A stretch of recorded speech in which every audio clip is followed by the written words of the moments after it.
ವಿರಾಮದ ನಂತರ welcome back. ರಾಜ್ಯ ಬಿಜೆಪಿಯಿಂದ ನೂತನ ವಕ್ತಾರ ಪಟ್ಟಿ ಬಿಡುಗಡೆಯಾಗಿದೆ. ಮಾಜಿ ವಿಧಾನ ಪರಿಷತ್ ಸದಸ್ಯ ಅಶ್ವಥ್ ನಾರಾಯಣರನ್ನ ಮುಖ್ಯ ವಕ್ತಾರನ್ನಾಗಿ ನೇಮಕ ಮಾಡಲಾಗಿದೆ. ಇದರ ಜೊತೆ 10 ವಕ್ತಾರನ್ನ ನೇಮಕ ಮಾಡಿ ರಾಜ್ಯಾಧ್ಯಕ್ಷ ವಿಜೇಂದ್ರ ಆದೇಶ ಹೊರಡಿಸಿದ್ದಾರೆ. Hariprakash Kodimane, Chalavadi Narayana Swamy, Tejaswini Gowda, K Naveen, MG Mahesh, HN Chandrashekar, Narendra Rangappa, Surabhi Hodigere, Ashok KM Gowda, Venkatesh Dodderi ಅವರನ್ನ ನೇಮಕ ಮಾಡಲಾಗಿದೆ.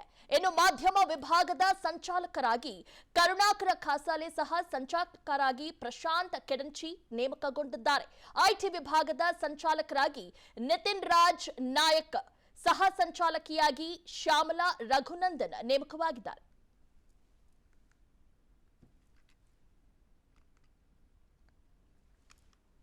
ವಿರಾಮದ ನಂತರ ವೆಲ್ಕಮ್ ಬ್ಯಾಕ್. ರಾಜ್ಯ ಬಿಜೆಪಿಯಿಂದ ನೂತನ ವಕ್ತಾರ ಪಟ್ಟಿ ಬಿಡುಗಡೆಯಾಗಿದೆ.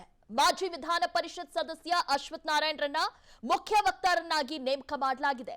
ಇದರ ಜೊತೆ 10 ವಕ್ತಾರನ್ನ ನೇಮಕ ಮಾಡಿ ರಾಜ್ಯಾಧ್ಯಕ್ಷ ವಿಜೇಂದ್ರ ಆದೇಶ ಹೊರಡಿಸಿದ್ದಾರೆ. Hariprakash Kodimane, Chalavadi Narayana Swamy, Tejaswini Gowda, K Naveen, MG Mahesh, HN Chandrashekar, Narendra Rangappa, Surabhi Hodigere, Ashok KM Gowda, Venkatesh Dodderi ಅವರನ್ನ ನೇಮಕ ಮಾಡಲಾಗಿದೆ. ಇನ್ನು ಮಾಧ್ಯಮ ವಿಭಾಗದ ಸಂಚಾಲಕರಾಗಿ ಕರುಣಾಕರ ಖಾಸಾಲೆ ಸಹ ಸಂಚಾಲಕರಾಗಿ ಪ್ರಶಾಂತ್ ಕೆಡಂಚಿ ನೇಮಕಗೊಂಡಿದ್ದಾರೆ. ಐಟಿ ವಿಭಾಗದ ಸಂಚಾಲಕರಾಗಿ ನಿತಿನ್ ರಾಜ್ ನಾಯಕ್, ಸಹ ಸಂಚಾಲಕಿಯಾಗಿ ಶ್ಯಾಮಲಾ ರಘುನಂದನ್ ನೇಮಕವಾಗಿದ್ದಾರೆ.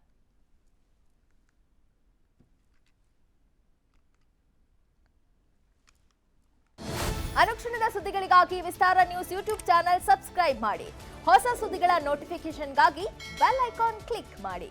ಲೇಟೆಸ್ಟ್ ಅಪ್ಡೇಟ್ಸ್ಗಾಗಿ www.vistaranews.com ವೆಬ್ಸೈಟ್ಗೆ ವಿಸಿಟ್ ಮಾಡಿ. ಅಂಗೈಯಲ್ಲೇ ಜಗತ್ತಿನ ಸುದ್ದಿ ತಿಳಿಯಲು ವಿಸ್ತಾರ ನ್ಯೂಸ್ ಕನ್ನಡ ಆಪ್ ಡೌನ್ಲೋಡ್ ಮಾಡಿ.